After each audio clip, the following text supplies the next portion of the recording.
pacientes, y yo siempre les digo, no sé si les digo a ustedes, tenemos que ver al paciente en la parte ectoscópica y después hacer un plan del paciente cómo está, si tiene riesgos cardiovasculares, hacer una buena anamnesis y de ahí hacer todo el descarte para ver su riesgo cardiovascular. ¿No es cierto? Lo mismo es en hipertensión arterial.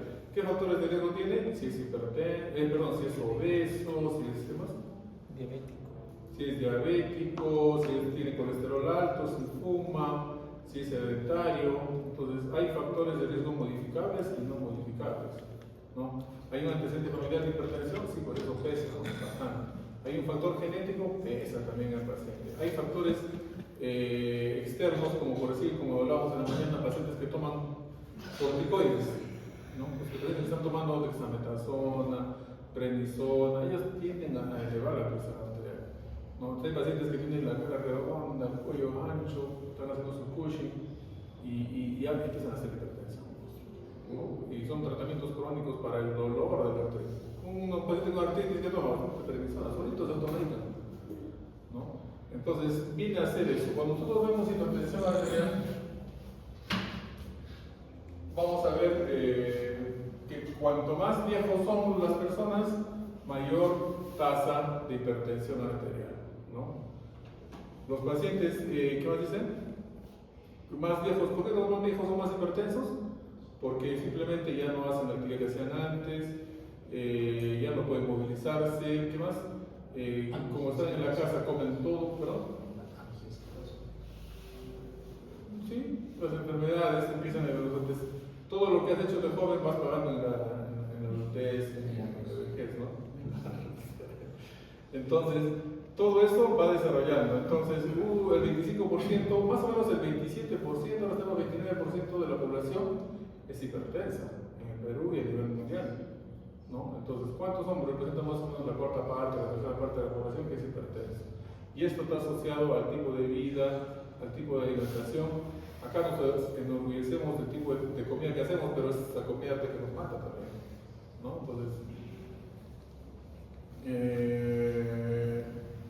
Entonces, cuanto más viejos, mayor riesgo de hipertensión.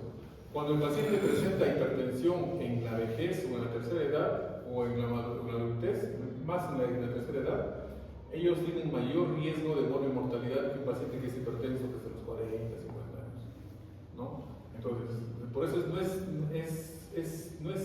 cierto cuando el paciente, yo toda la vida no he tenido presión alta, ¿y ahora cómo voy a ser hipertenso? Sí, no, es hipertenso, por todo lo que ha estado juntando. Entonces, nuestro estilo de vida es importante para poder desarrollar. ¿Cuánto es la presión arterial que podemos manejar? Óptimo, dice, digamos, en la última guía dice que debemos tener más o menos 120 por medio de presión arterial, ¿no? 120 es lo ideal. Si un paciente es joven de 30 años de edad y está con 130 de presión arterial, significa que ahí se nos prende el foco y que vamos a hacer que probablemente ese paciente está yendo a hacer hipertensión.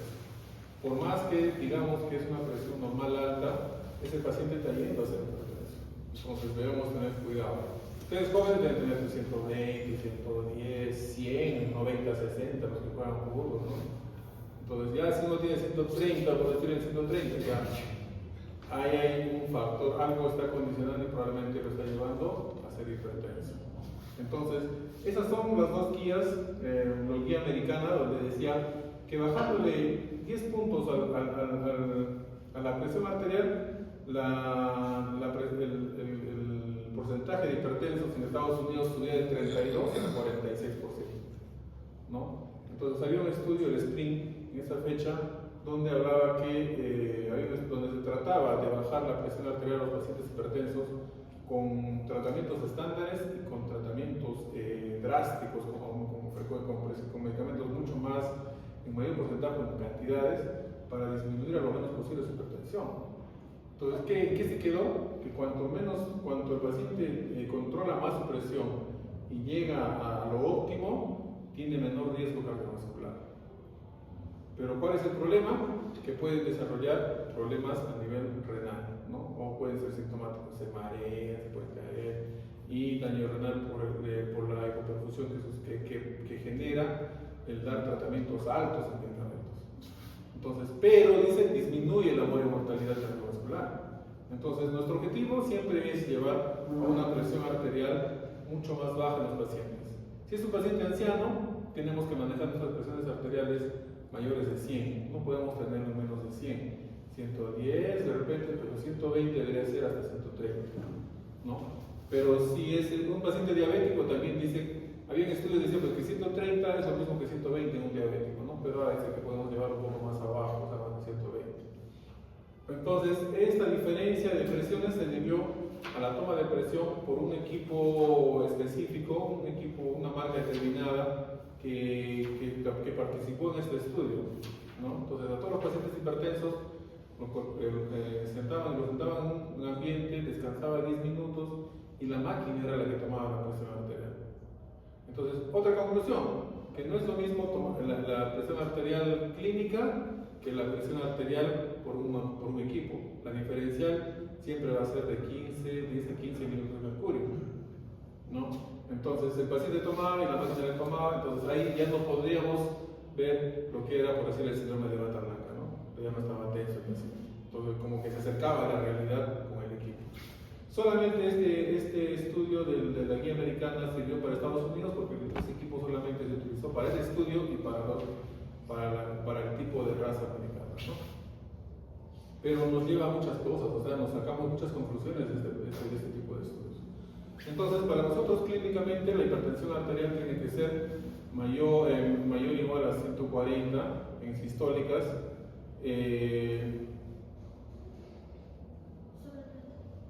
No, son 90, pero o sea, tomando tres tomas, ¿no? O sea, 3 tomas, y la primera la encuentro alta, descanso unos 5 minutos, o hago descansar al paciente, y le tomo otra vez, y las 2 últimas en promedio, ese es probablemente la hipertensión, la presión o la medida de presión del paciente. ¿Puede tomar en la misma consulta? Sí, pero también puede ser en otro día, ¿no? A diferencia del AMPA o del MAPA. El MAPA, ¿cuánto tiene que ser? 135, ¿no? Y el AMPA también. Entonces, pero el MAPA es 135 en el día y 120 en la noche, ¿no es cierto? Y el promedio es 130, ¿no? El promedio de las 24 horas. Entonces, ahí nos encontramos 3 tipos de diagnóstico de hipertensión arterial. Clínica, donde valen las 2 últimas tomas, el promedio de las 2 últimas. El MAPA, que es el equipo que le toma 24 horas, que es el más objetivo, me parece. Y el AMPA es como un equipo que esté bien calibrado y que la persona sepa tomarse la presión arterial por 7 días, más o menos 7, 8 días, y mañana y noche, ¿no? Entonces tiene que saber tomarse el equipo, ¿no? La presión. Generalmente el paciente no tiene que haber consumido, no tiene que haber comido, no tiene que haber tomado café, no tiene que haber fumado, tiene que estar en un ambiente cómodo, sentado, con las manos estiradas, sin cruzar los pies. Entonces todo eso conlleva a una toma de presión. ¿Lo vemos en la consulta? No, bueno, a veces nosotros habrán visto ellos. Vienen a la consulta, se siente el paciente, saca la chompa, y al toque le estamos tomando la presión. Entonces no es lo óptimo, ¿no? Pero ya más o menos estamos viendo que a dónde está yendo la presión.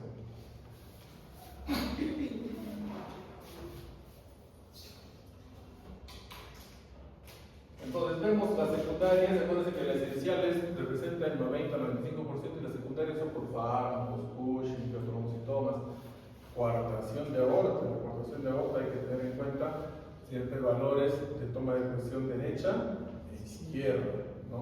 Arriba y abajo. Entonces estas son las tomas de presión y los factores que pueden ser modificables y no modificables. ¿El agua obstructiva del sueño puede generar hipertensión? Sí, ¿no? Porque se ha demostrado que si le pones una campana al paciente y le pones oxígeno, pueden mejorar sus presiones arteriales, ¿no? Pero el agua obstructiva del sueño se va asociado mucho a obesidad, ¿no? El estrés, el sexo masculino nos puede ayudar. Entonces, básicamente podemos ver este sistema de renina-angiotensina donde trabajan ¿quiénes? Trabaja el captopril, el enalapril, que son los YECAs, y trabajan los ARAs, ¿no? Antagonistas de los receptores de angiotensina. Por eso es que nosotros no debemos dar medicamentos en forma sumativa, por eso puede decir, un enalapril, por decir, con un losartán,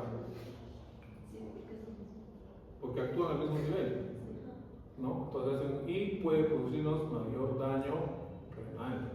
Entonces, nunca, o sea, está mal un tratamiento que se pueda dar losartán cada 12 horas, más enalapril cada 12 horas. Tómalo juntos por si acaso, peor, ¿no? O sea, puede estar bajando la presión, pero nos va a producir daño renal, ¿no?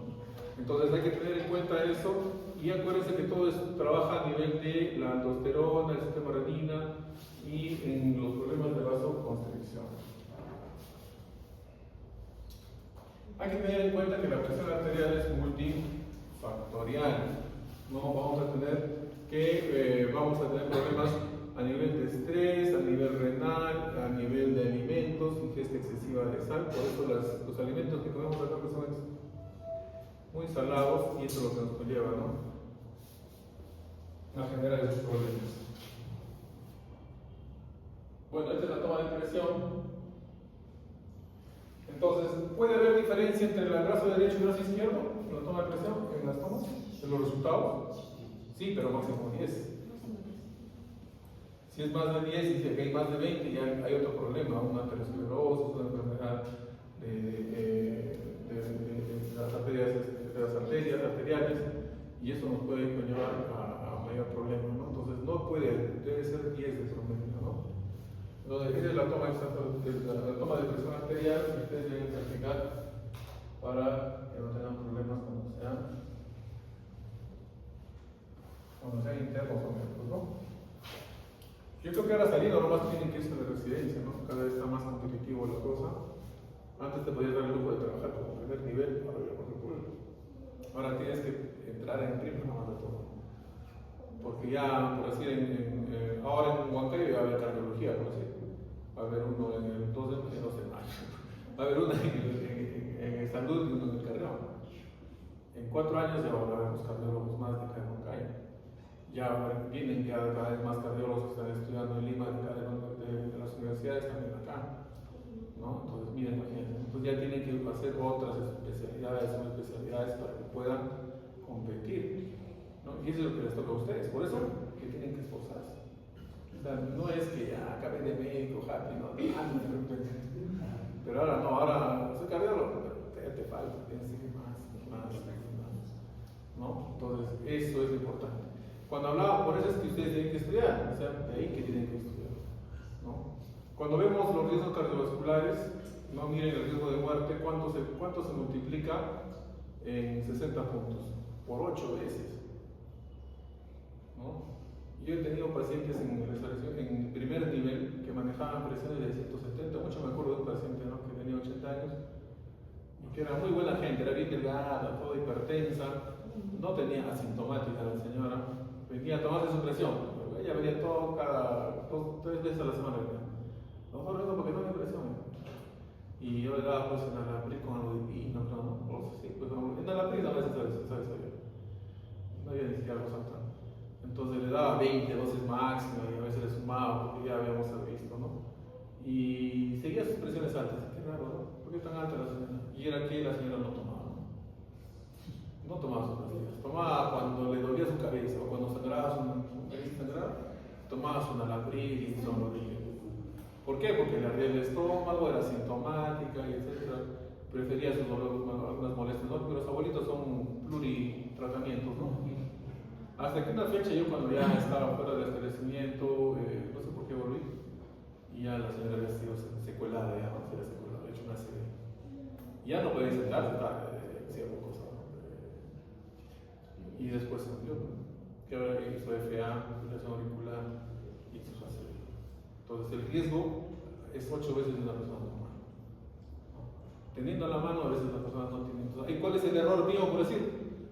De repente no haber sido más enfático en cuanto a educación de hipertensión arterial, ¿no? O sea, no he puesto énfasis de repente en eso. Porque, no, mi chicha morada, estoy tomando todos los días, doctor. Mi perejil. Entonces, pero no toman las pastillas, ¿no? Y bueno, ustedes de repente ahora, como ustedes también sean médicos de primer nivel, van a ver qué es la chicha morada y el perejil, ¿no? Entonces, ese riesgo hay que tener en cuenta siempre en las pacientes, es un riesgo alto, ¿no? Ahí podemos, cuando dice 175, 105, ¿qué cosa es? ¿Una emergencia? ¿Qué es? ¿O todavía no es nada? ¿No es un tipo 3? Es un tipo 3, ¿no? Todavía no. Entonces tenemos riesgos, hay que ver a los pacientes.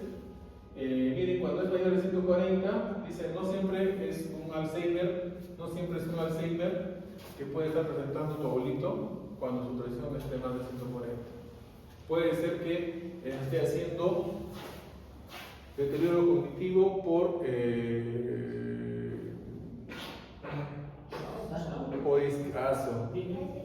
eventos cardioembólicos de tipo isquémico. Entonces a veces no se ve, el paciente puede estar muy tranquilo y pero son pequeños infartos en el cerebro que le está deteriorando la parte cognitiva. Entonces miren lo que sucede, mayor de 140, cardiopatía isquémica, hemorragias y cuando produce la muerte. Entonces no es tan bueno manejar presiones tan altas.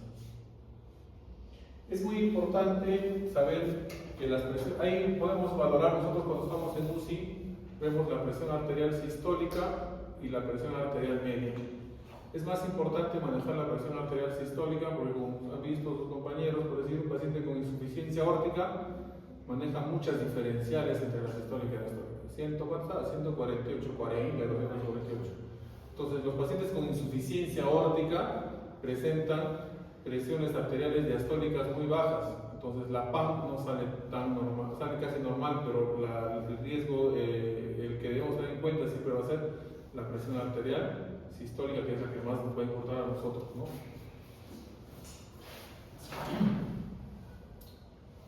Bueno, estos son los riesgos cardiovasculares que vamos a tener. Hay riesgo 1, los que ya son pacientes que tienen enfermedades renales graves con esperanza menor de 30. Vamos a ver los pacientes que han sido infartados, los pacientes que tienen diabéticos, que tienen ya, ¿cómo se dice? Que ya tienen mayores diabetes mellitus con complicaciones tardías. Entonces ahí vemos todos esos pacientes que tienen riesgo alto y los riesgos bajos. ¿Para qué nos sirven? Generalmente para los tratamientos, pero hay que tener en cuenta que ya nosotros, viendo el tipo de educación que tiene una población, nosotros ya deberíamos implantar un tratamiento antihipertensivo. Esa es la idea, ¿no? Porque ya, ¿qué vas a hacer seguimiento a un paciente que de repente viene una vez cada mes o cada 2 meses, no viene, o tiene dentro de su educación libar licor, que no lo va a dejar porque es fiestas costumbristas en un pueblo? Entonces, ¿qué vas a cambiar de ese estilo de vida, no? Entonces, tú le puedes impedir, decir, pero creo que la mejor idea es implantar el tratamiento antihipertensivo y decirle que le vamos a quitar el tratamiento cuando va disminuyendo su presión arterial y va controlando, por así, su alcoholismo, va bajando su dieta, bajando de peso, su colesterol alto va bajando. Si va bajando tu presión, vamos quitando medicamentos. Mejor sería así, a decirle que te vamos a controlar, por favor cuídate, corre, camina, y no lo va a hacer. No lo va a hacer. Entonces hay que ver los riesgos cardiovasculares en los pacientes. Hay varios tipos de riesgos varios scores de riesgo que se pueden manejar. ¿Qué medicamentos debemos usar? ¿No? Antes de nada, ¿no? Nos encontrábamos creo que está ahí más adelante, ante 4 pacientes o 4 tipos de pacientes que vamos a encontrar. Los pacientes normotensos, los hipertensos, los síndromes de bata blanca. ¿Y quién es el otro? La hipertensión hereditaria. Entonces, estos son los cuatro tipos de pacientes que podemos encontrarnos. ¿Está bien? Los que son normotensos, de repente dicen, no, doctor, mi presión está alto y ahí no hay nada. Los que son, que sí son hipertensos, le tomamos la presión, sigue alta, y empezamos con el tratamiento. Los síndromes de bata blanca que vienen y se asustan del médico, tienen mucho estrés, y los enmascarados que de repente en la consulta tienen 130 de presión arterial, pero en la noche tienen 150, ¿no? Todos los enmascarados. Para esto es importante, por decir lo que les decía, ¿no? el mapa, ¿no? Entonces, con esto podríamos definir a nuestro paciente. Salud.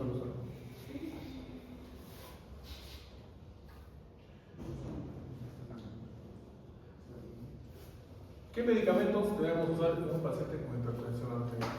Ante todo, debemos saber todo del paciente. Acuérdense que hay medicamentos que se contraindican en los pacientes en el tratamiento de hipertensión arterial, ¿no? Entonces, dentro de todos los medicamentos que tenemos, vamos a usar, por decir qué cosa, lo más básico, ¿no? Los yicas varas. ¿Qué más? Los calcio antagonistas, los diuréticos. ¿Qué más hay? ¿No? ¿Qué más falta? ¿Quién? Ahí sí, dentro de los diuréticos. Entonces, ¿cómo podemos usar los medicamentos?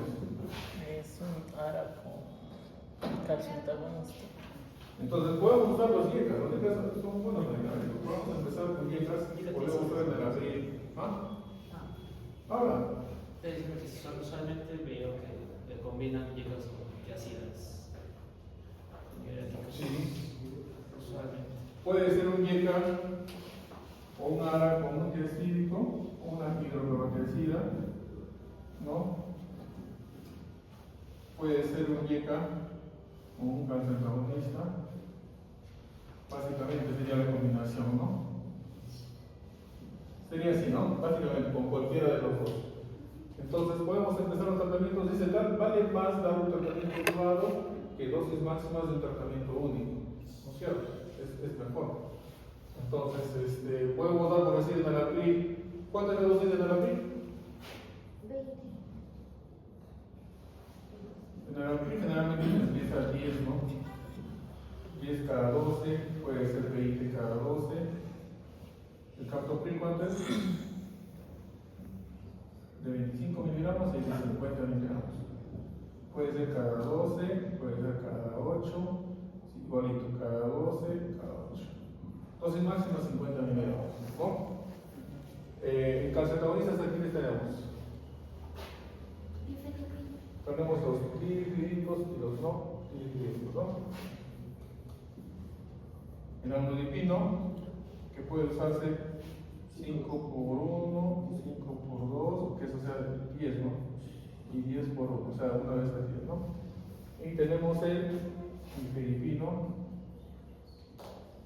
que hay de 10 y hay de 30. El de 10 es de acción rápida y el de 30 es de acción prolongada.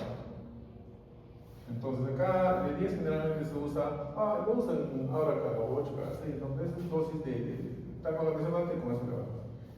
El nifedipino puede ser cada 24, cada 12, cada 8, cada 6, puede ser 1 por 3, 1 por 4, así, ¿no? Hasta 2 cada 8 se puede usar, hasta 12 cada 8 se puede usar, hasta 12, 60 cada 8 se puede usar, ¿no? Pero, por decir, el enalapril, ¿en quién está contraindicado? Ya, ¿qué más? Los que tienen tos, ¿no? A veces las personas tienen mucha tos, los favoritos, entonces por los yecas, tos. Pero le cortas el enalapril, le pasas a uno sartán, puede cortar, entonces no va con la tos. ¿Quién más? Los que tienen potasio elevado también, ¿no? Pacientes renales, potasio elevado, y las embarazadas, que es muy importante. Ustedes en embarazadas hay que evitar dar el enalapril o captopril, ¿no? Lo mismo sucede con esto, ¿no? Todo esto van para acá. El amlodipino, ¿qué produce? Por su efecto vasodilatador, nos puede producir calor, rubor, al igual que el nifedipino, y el amlodipino genera edemas, vasodilatador, edemas de miembros inferiores, ¿no? Entonces tiene ese problema. El nifedipino también puede producir edemas, calor, pero no es tanto como esto, ¿no? Los tiacídicos que producen contraindicados en gota, por ejemplo. Hay que evitar, ¿ah? Sí, en gota, ¿no? En gota. No se debe dar, ¿no? Por el componente del ácido úrico. ¿Qué más? Entonces, básicamente podemos jugar estos dos. Esto con los tiacídicos, dosis máximas. Si no responde, le podemos usar la espironolactona, ¿no? En hipertensiones arteriales refractarias al tratamiento. Y podemos usar también los betabloqueantes. Pero los betabloqueantes, como conversábamos, tienen su acción. El betabloqueante es un medicamento antianginoso, vasodilatador, ¿qué más era? Mejora la oxigenación miocárdica, ¿qué más? Al disminuir la frecuencia cardíaca te ayuda. En pacientes con problemas de arritmia también te va a ayudar. Si es hipertenso con arritmia te va a ayudar. Entonces, básicamente en pacientes con falla cardíaca también se usa, pero controlado, ¿no? Falla cardíaca crónica, ¿no? Entonces, podría usarse un betabloqueante. ¿Qué betabloqueantes conocemos? Contraindicado, ¿quiénes son los betabloqueantes? El paciente dice que tiene problemas respiratorios. Pero son ultraselectivos ahora, ¿no? Entonces, ya, podemos probar eso. Entonces, ¿en quiénes, cómo decimos? ¿Qué tenemos? Carvedilol, nebivolol, ¿qué más? Bisoprolol, atenolol, propanolol, ¿qué más? Metoprolol, todos los dos, ¿no? En los YECAS también hay un montón, ¿no? Hay varios, que los marqueos son enalapril, captopril, lisinopril, hay 3, 4 más. No. Entonces, estas combinaciones se usan actualmente, ¿no? O sea, podemos usar betabloqueantes con YECAS, podemos usar pacientes que tienen comorbilidades, pacientes que tienen falla cardíaca o que tienen arritmia, podemos usar los betabloqueantes. ¿Qué más? Los betabloqueantes no se usan en pacientes que son bradicárdicos, como dice su compañera. Se usan bradicárdicos, no podemos usar bradicárdicos. Pacientes que tienen bloqueos, a ver, de segundo grado, bloqueo de tercer grado, no les podemos usar betabloqueantes, ¿no? Hay que tener en cuenta eso.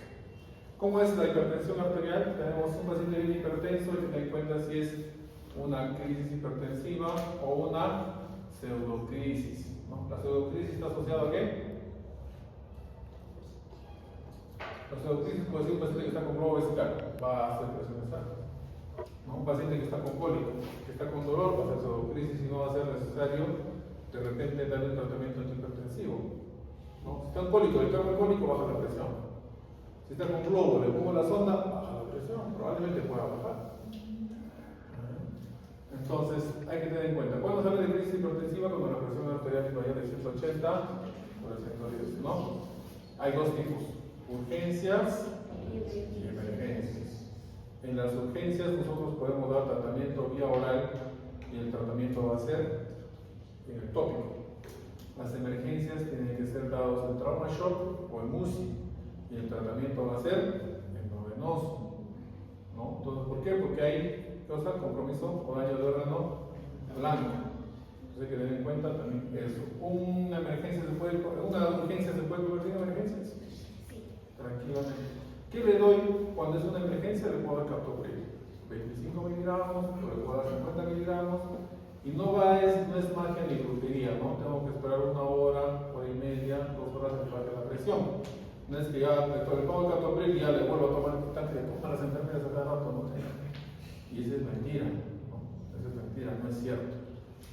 Entonces siempre hay que preguntar qué pasó con la presión alta, por qué ha pasado, por qué se le ha subido y si hay un grado de estrés o ha discutido, entonces de repente vienen ofuscados. Descansa un poco y le vuelvo a tomar antes de darle su tratamiento.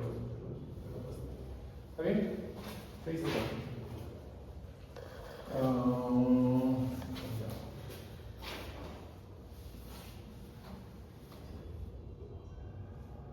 Entonces la diferencia, como les decía, de la presión convencional con la automática entre 5 y 15.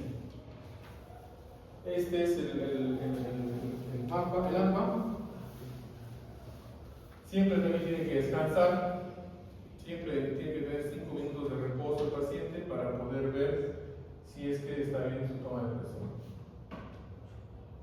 De preferencia, no hay que comprar equipos muy baratos, ¿no? Muy baratos, porque como ustedes toman la presión, uno sale a 180, el otro sale a 90-60, el otro vale a 130, y aquí cuál vale, ¿no?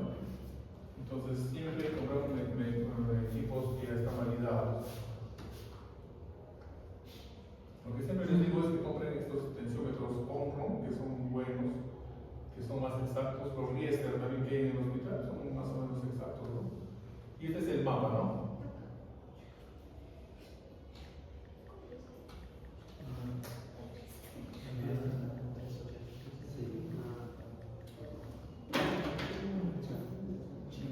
¿quiénes manejan el síndrome de bata blanca? Por decir, las mujeres, los no fumadores y los pacientes, mayor porcentaje es de los ancianos, que son muy ansiosos, ¿no?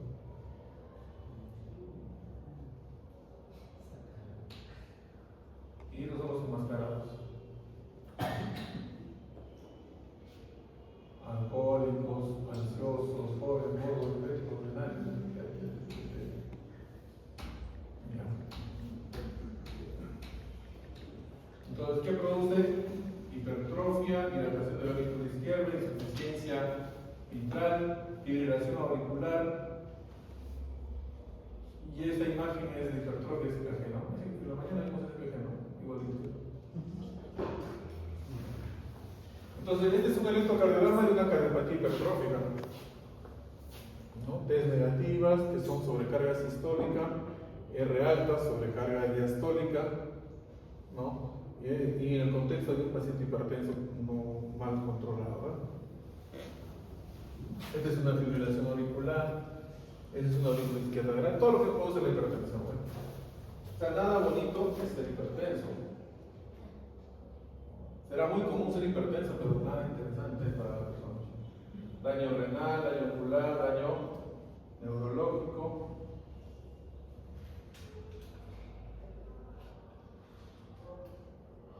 La dieta es muy importante, ¿no? Piden que la dieta sea mínima en sal, 2 gramos de sal. La caminata o el ejercicio, no es que hagas caminata 20 minutos de caminata rápida, eso va a ser ejercicio, ya te piden, ¿no? Bueno, esto ya hemos hablado. Cuando es 130, de todas maneras siempre tienen que ir los papas, ¿no? Y ese es lo que más o menos habíamos visto de los tratamientos de hipertensión arterial. Ya ustedes más o menos ya manejaron, y es lo que deberíamos hacer. Y si es un paciente renal, la parte de abajo, ¿no? Que es cuando usamos beta-bloqueantes. El nebivolol es muy bueno para la hipertensión, ¿no? Y esas son las contraindicaciones que ustedes deben de saber.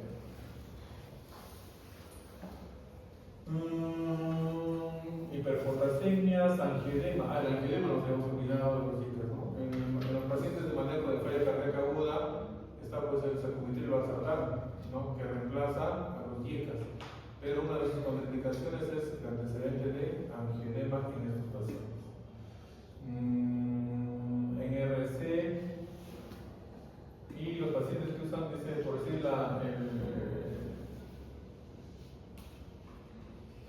que usan la espironolactona, pues hay que buscar siempre el clearance de creatinina en estos pacientes. Yo no le voy a dar espironolactona a un paciente que está con falla cardíaca estadio con clearance menos de 28, ¿no? ¿Por qué? Porque retiene potasio. Entonces, si es un renal que pierde potasio, resuelve más eléctricos, tiene que cancelar. La gota en la hidroprotecida, en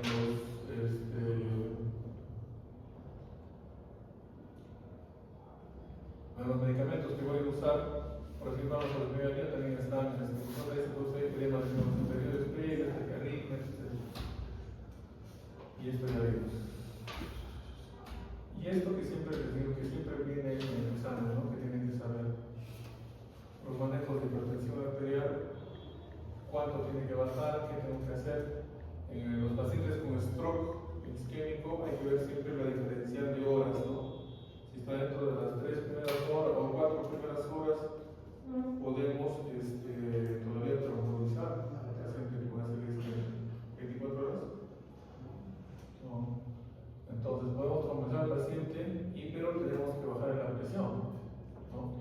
Tenemos que bajarle a menos de 185 de diástasis histórica, ¿no? O sea, tenemos que bajar a 200, menos de 185 y empiezo a trombolizar el paciente, porque la trombolisis puede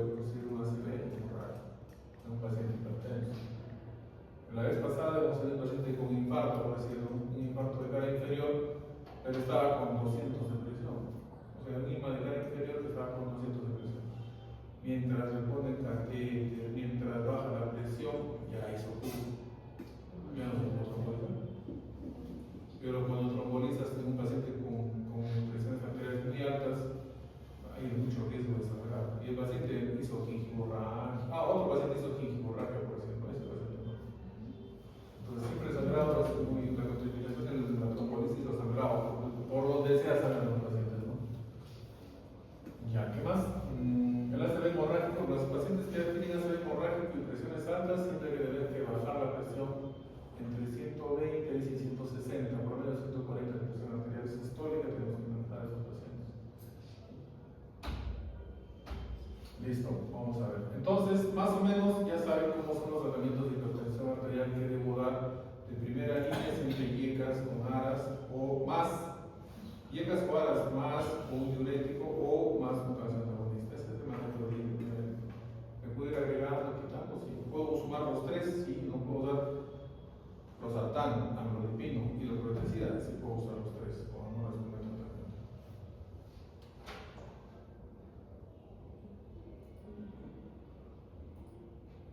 Ya.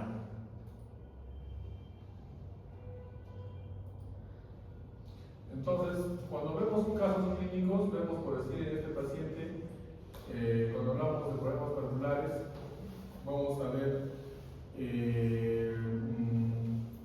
muchos síntomas que pueden asemejarse, ¿no? Este paciente viene por dolor torácico. El dolor torácico puede ser muchas cosas, paciente coronario, ¿qué más? Paciente hipertenso también produce dolor de pecho. ¿Qué más produce dolor de pecho? La disección de órgano también produce dolor de pecho. Pulmonar. Entonces, con características opresivas que le aprieta, entonces le va juntando no irradiado ni cortejo vegetativo de 5 meses de evolución. El inicio siempre, el dolor siempre se inicia del esfuerzo, puede ser una angina de pecho estable, ¿no? ¿Qué más? Dice el esfuerzo de 5 minutos, venga progresado, los últimos de María 4, 3-5 O sea, tiene línea de esfuerzo y quiere irse marea, ¿no? De 4 grados de evoluciones. No hay pérdida de conciencia, hay palpitaciones, ortopnia, no hay nada de eso, ¿no? Antecedente de hipertensión, dislipidemia y diabetes mellitus. Hay que recordar siempre que en las enfermedades inflamatorias van a ser siempre la diabetes, ¿no? La hipercolesterolemia o la dislipidemia también produce degeneración a nivel valvular, ¿no? La aorta, el colesterol malo siempre va a mejorar la aorta, o las válvulas, perdón. Tratamiento dice enalapril, atorvastatina y metformina. ¿Qué es mejor que la atorvastatina? Estatina. Esa es una estatina, pero ¿cuál es mejor? Dentro de lo que tenemos en el mercado es la rosuvastatina, ¿no? Se previene o disminuye el riesgo de infarto, ¿no? Más que la atorvastatina.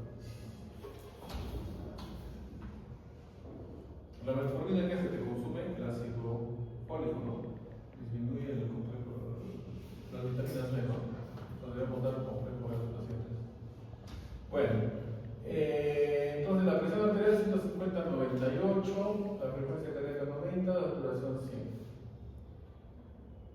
100. Soplo sistólico en foco óptico, que irradia a carótidas, segundo ruido audível. Entonces, básicamente cuando hace soplo sistólico óptico es el que pasó. Entonces ahí tenemos que ver 3 campos, ¿no? En la estenosis aórtica tenemos que ver 3 cosas. Puede ser netamente valvular, puede ser prevalvular o puede ser postvalvular. Dale cuenta.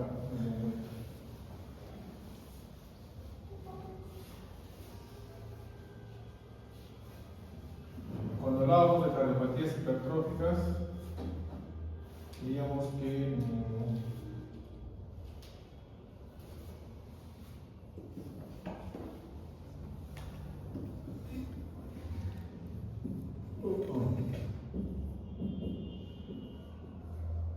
entonces, si esta es la aurícula izquierda, este es el ventrículo izquierdo y este es el septum interventricular, ¿no? Cuando un paciente es hipertenso, puede desarrollar cardiopatías hipertróficas o puede haber una cardiopatía hipertrófica familiar que es el nacimiento. Entonces, ¿qué va a hacer? Tenemos un corazón grueso y el septum basal generalmente es mucho más grueso. Entonces, a veces se hace tan grueso que impide la salida de sangre del ventrículo izquierdo hacia la aorta, ¿no? Ahí vemos que se pegaba con la barba anterior, ¿no? Y impedía que pase la sangre. Entonces, caso clínico, por decir, paciente de 60 años que estaba en Oroya, estaba caminando y estaban colocando postes de alta tensión y no sé qué cosa le pidieron y él se fue corriendo a alcanzar algo y subió una cuestita, ¿no? En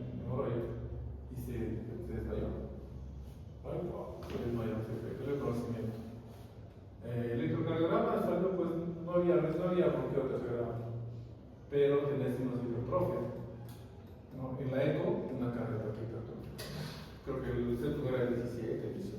Más de 15, con las gradientes dice más de 30 miligramos, 30 milímetros de mercurio, ya cardiopatías hipertróficas como obstrucción del tracto de salida de la electricidad. Entonces ahí sería una prevalvular, ¿no? La otra sería la aorta, ¿no? La aorta que es en forma de Mercedes-Benz. Cuando se malogra, aumentan los flujos. ¿Cuánto tiene que ser de velocidad para decir estenosis aórtica severa? ¿Se acuerdan? ¿Eso no han visto?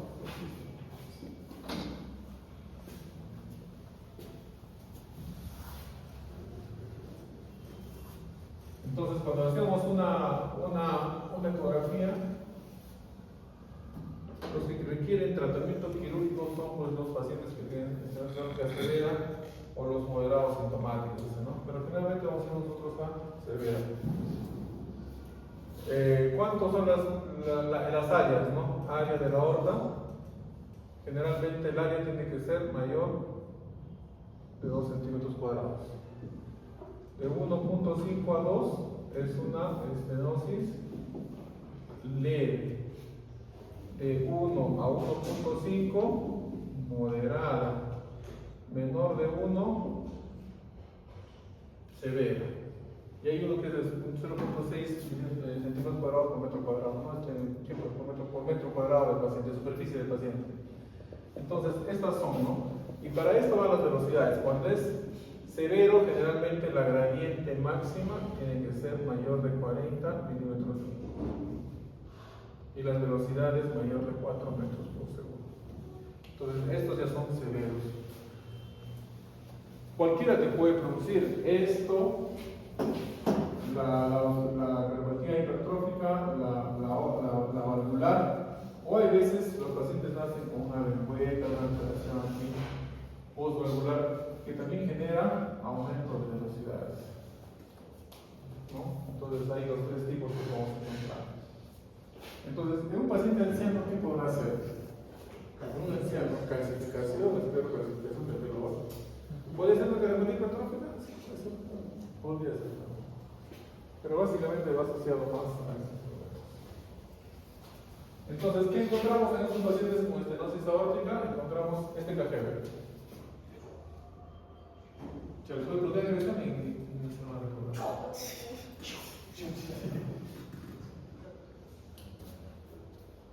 A ver, te vuelvo a preguntar a ti. ¿Qué hay?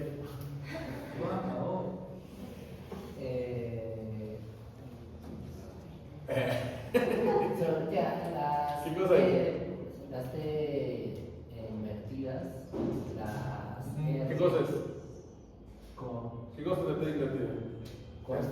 cuando hay una repolarización. ¿Qué cosa es, pero en el contexto? ¿Qué hemos dicho? Sobrecarga. Sobrecarga Sistólico y diastólico. histórica. Sistólico. Esta es sobrecarga sistólica, ¿no? Y esta R alta, diastólica, ¿no? Entonces, bien, cuando ven así es corazón grande.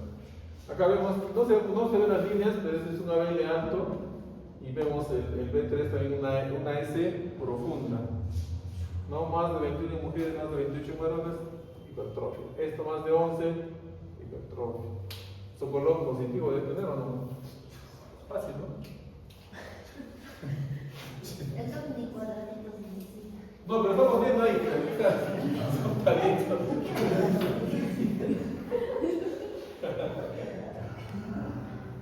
Entonces, esto es lo que vemos. Esta es la cardiopatía hipertrófica más o menos que estamos viendo, ¿no? Entonces, pacientes ya con bajo gasto cardíaco o disminución del volumen de inyección que generan alteración del gasto cardíaco. ¿Está bien?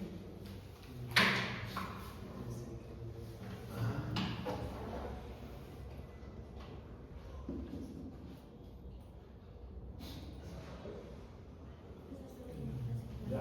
Entonces, tenemos todos los problemas valvulares y uno de los problemas, esto van a lean cuál es el grado de utilización por decir de la resonancia, de la tomografía.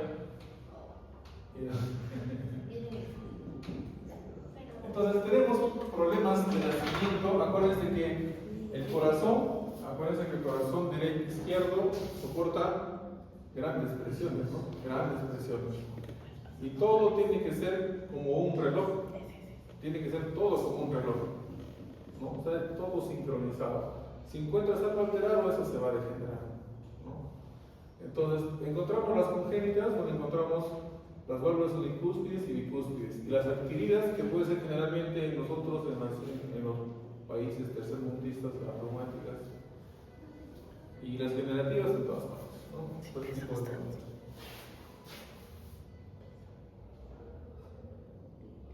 Acuérdense que las válvulas bicúspides pueden producir insuficiencia o pueden producir estenosis, ¿no? Cualquiera de los dos te puede producir. Y las válvulas bicúspides van asociados generalmente a coartación de aorta. O sea, si nosotros hacemos ecografía y vemos una bicúspide, debemos ver que está dilatado las aortas ascendentes y calladas, podemos encontrar una cinturita en la descendente, ¿no? Entre el callado y la descendente es el callado, la disección de aorta. Perdón, la coartación de aorta.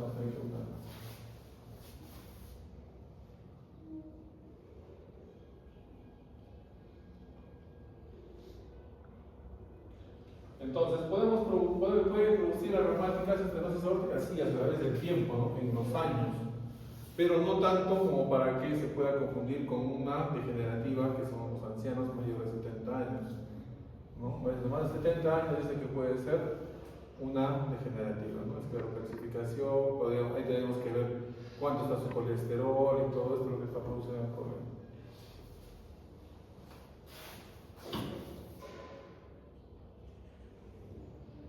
Entonces, la clínica principal de un paciente anciano o que está con estenosis grave va a ser esta, lo que ustedes están viendo, ¿no? La angina, síncope y la erisina, ¿no?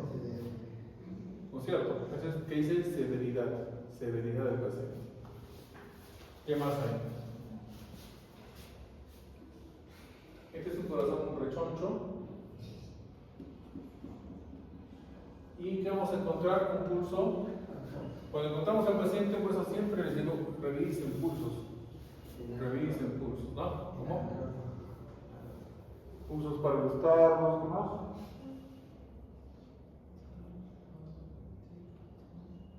Un soplo, la estenosis aórtica es un soplo romboidal, ¿no? Creciente, decreciente, ¿no? Decreciente, ¿no? Eso suena, ¿no? Y puede tener un retumbo a nivel del ápex, como es en las clases de severidad, los soplos de Gallardín, como dicen, ¿no? Podemos encontrar un soplo. ¿Qué más dice? Cuando es severo, podemos encontrar un soplo que es mesosistólico o telesistólico, ¿no?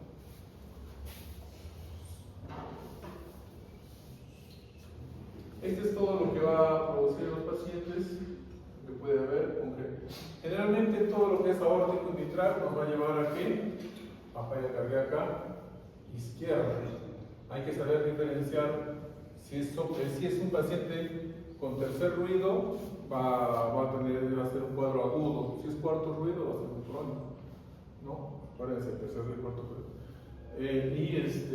Vamos a ver todo lo que va a generar. Entonces, un paciente con estenosis aórtica, estamos viendo que producen falla cardíaca izquierda, edema, congestión pulmonar, derrames, puede producir edema de pulmón. Igualito que las problemas pulmonares, ¿no? Es lo mismo, miren, el paqueado son de acá, todo lo mismo de la estenosis. Una cardiomegalia, todo lo que sale del texto.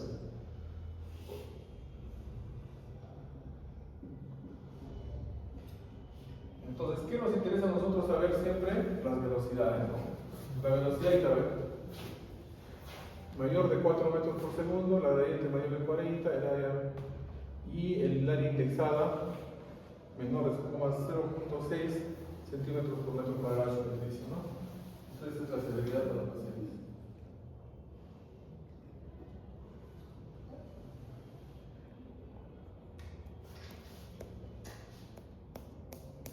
Entonces hay que ver qué tipos de procedimiento vamos a hacer a estos pacientes. Y eso va a ser de acuerdo al grado, ¿no? Mayores de 70 años de edad, ¿no? Los pacientes tienen que entrar a TAVI, ¿no? Porque tienen mayor riesgo de mortalidad. Y el otro es el cambio valvular a pecho abierto, ¿no? básicamente. En las insuficiencias aórticas generalmente también vamos a encontrar que también puede ser los mismos criterios y vamos a encontrar problemas valvulares como también la válvula bicúspide, ¿qué más encontramos? Enfermedades congénitas, ¿no? Bechet, Marfan, etcétera, que podemos encontrar en los pacientes. Y podemos encontrar, mira, las disecciones, podemos encontrar la disolución traumática en los pacientes. Y en estas insuficiencias aórticas también hay severidad de las fallas cardíacas, ¿no? Insuficiencia aórtica severa, aguda y crónica, perdón.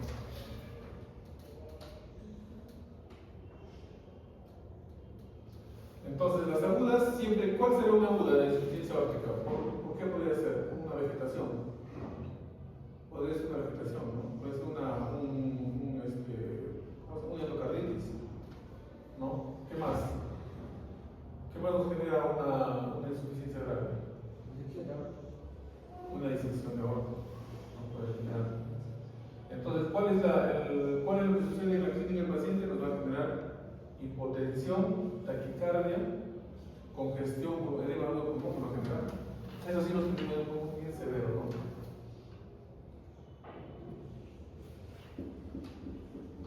Esto es para que vean las diferencias entre un agudo y un crónico. Generalmente en los agudos no hay crecimiento pues, del ventrículo izquierdo, ¿no? En el crónico sí va a haber, ¿no?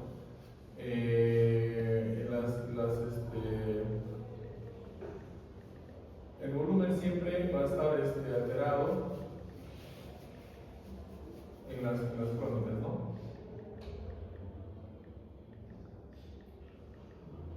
Entonces acá lo más faltante es que podemos encontrar, vamos a decir, el soplo de Austin Flynn, que es un retumbo mesodiastólico parecido a la estenosis mitral, más o menos como el de Gallaverdi, pero en contra, al revés, ¿no? Que se ve a nivel valvular mitral o el ápex, ¿no?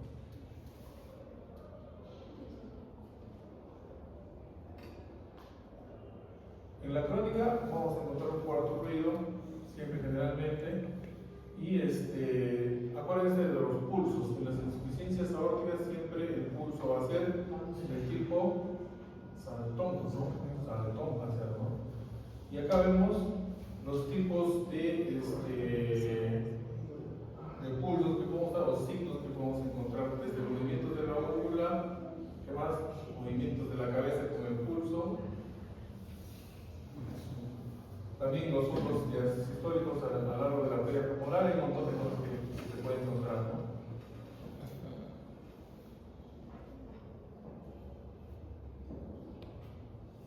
Cuando es aórtico, insuficiencia aórtica severa, el manejo es muy rápido, ¿no? O sea, tenemos que usar vasodilatadores para mejorar la presión arterial, disminuir la congestión, disminuir la precarga postcarga. Si está hipotenso el paciente, tenemos que darle vasoconstrictores, ¿no? Entonces tenemos que mejorar el gasto cardíaco. Entonces, por decir, ahí no podemos dar por decir bloqueante, porque puede enlentecer el llenado del estómago. Entonces, por eso hay unas indicaciones de sí y no.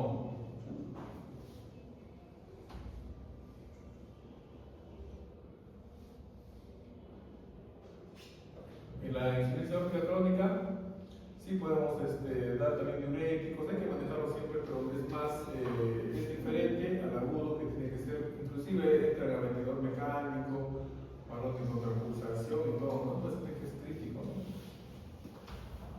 En la mitral hay que ver dos cosas. En la estenosis mitral siempre vamos a encontrar al paciente que también generalmente va a ser de tipo reumático, ¿no? Básicamente va a ser reumático, no siempre, pero básicamente acá la casuística es de pacientes reumáticos que han tenido un tratamiento inadecuado por así un proceso faríngeo, una enfermedad reumática mal tratada, ¿no?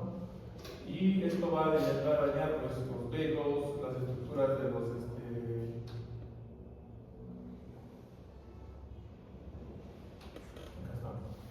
Entonces vamos a ver en la liquidez del tejido valvular, va a haber una fusión comisural y acortamiento de las cuerdas tendinosas, ¿no? Básicamente eso va a ser. Puede haber también rigidez del tejido valvular Y la calcificación del anillo aórtico generalmente se ve en ancianos, más o menos como en la aorta, igual en la mitral vamos a ver esto en ancianos por esclerocalcificación.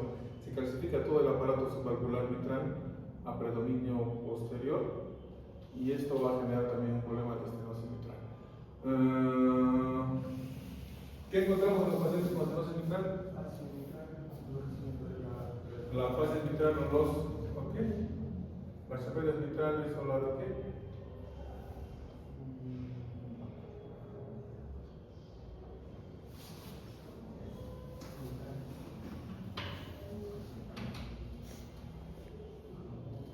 Ahora, puede ser congénita, dicen como la válvula paracaídas, ¿no? Que solo tiene un solo músculo papilar. Es bien raro, pero hay, ¿no?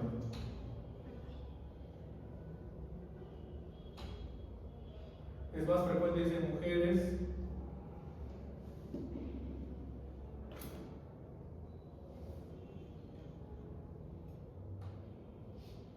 Es lo mismo casi como para la aorta, igualito más o menos, miren, severos, menor de 1.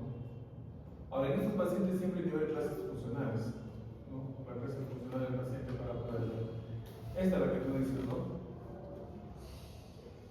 Ahí está la clase funcional, ¿no? Entonces, los síntomas de un problema de estenosis mitral, vamos a encontrar la clase funcional disminuida, va a haber tos, hematemesis, no va, la gente no puede estar echado, está con problemas de falla cardíaca izquierda, arritmias puede haber, etcétera, etcétera, ¿no?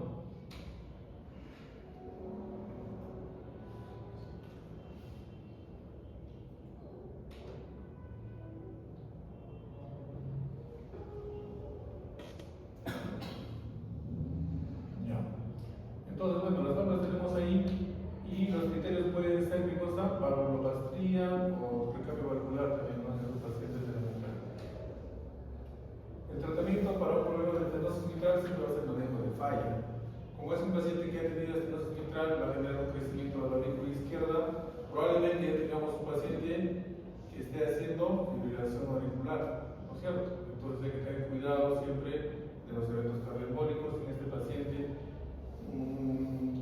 Si está haciendo hemoptisis, habría que tener cuidado con la anticoagulación en un primer momento, ¿no? Primero tendríamos que mejorar la falla cardíaca y después mejorar todo ese tema de buen pulmón y después recién empezar a usar anticoagulantes si es que hay el riesgo de un evento isquémico o un evento cardioembólico por fibrilación auricular. Entonces ahí podemos dar, dice, diuréticos, betabloqueantes, la digoxina como coadyuvante del paciente que no responde a los betabloqueantes, ¿no? ¿Qué más?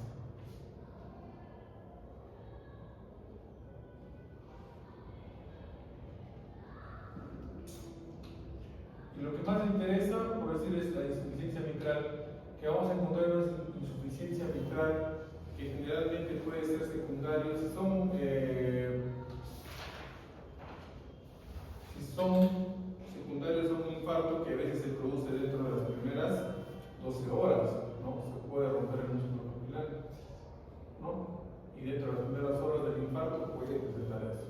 Entonces encontramos un soplo nuevo o una insuficiencia severa posterior a un infarto, básicamente puede ser secundario a un problema isquémico por ruptura del músculo papilar. Acuérdense que las complicaciones aórticas, las complicaciones del infarto de miocardio, ¿qué cosas son? Mecánicas, ¿qué son?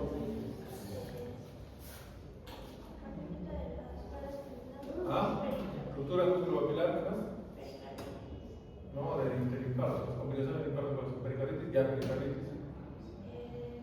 Mecánicas, no las mecánicas. Ruptura del músculo intraventricular, ruptura de pared libre y aneurismas. Puede haber aneurismas, ¿no? Aneurismas de la pared, pero básicamente es ruptura del centro interventricular, ruptura de pared libre, ruptura del músculo papilar, ¿no? Generalmente eso. Y las pericarditis, ¿no? Las pericarditis y riesgo, ¿no? Que es otra a los riesgos siguientes del infarto. Ya, entonces, en la insuficiencia mitral puede ser por isquémica, por problemas de ruptura del músculo papilar, puede ser secundario a una endocarditis, ¿no? Que puede ser tan grande la vegetación que impide que la válvula se cierre, o puede generar ruptura de válvula, ¿no? Puede generar una insuficiencia mitral severa, ¿no? Entonces, la postinfarto es la primera semana de evolución y puede tener mortalidad del 20% al año, un 50% de mortalidad. Puede producir ruptura o alargamiento necrótico del músculo papilar o ventricular, dilatación del anillo mitral por problemas de isquemia. Y la infecciosa puede haber perforación de vanos, ¿no?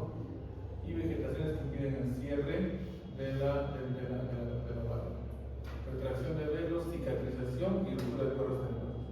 Acuérdense que la endocarditis capta todo, es un proceso inflamatorio que va a retraer, así como ven a los niñitos a veces con un labio reponiendo que retracciona el labio o le levanta el labio. Lo mismo sucede con las válvulas, ¿no? Te retrae todo y hace que la válvula ya no se cierre bien. Pueden haber otras causas de insuficiencia mitral, sí, traumatismo, problema de colágeno, microarterias hipertróficas, perfusión mitral. Entonces, básicamente, en la insuficiencia mitral aguda hay que tener cuidado siempre de la falla cardíaca izquierda, que es la congestión pulmonar, ¿no? ¿Qué podemos usar? Nitratos, nitrocruciatos. Si hay un problema de hipotensión que no levanta con los vasopresores, podemos usar enotropos de isotoninas, balón de contrarrelación aórtica en esos pacientes. En la crónica, bueno, manejo más suave, ¿no? Pero también puede ser hospitalizado.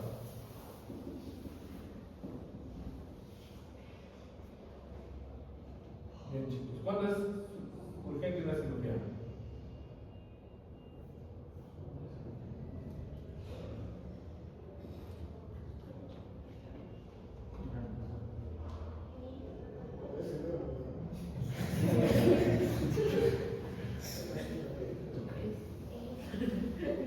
Hay que valorar todo esto que dice, ¿no? Diámetro de la salida de BI, volumen de la aurícula izquierda mayor de 60, diámetro de la aurícula izquierda mayor de 45, presión arterial sistólica mayor de 50 milímetros de mercurio. Básicamente eso son. Bien, chicos.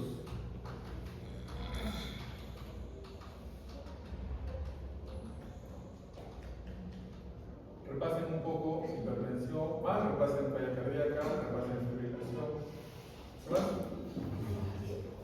Eso va a venir. Lean el estudio de neuropatía, no va a ser fácil, es una tarea más semiología, tratamiento. Básicamente no es. Los criterios para Me tomo eso. Pone ahí severo. severo, leve y moderado. Tu regalo de.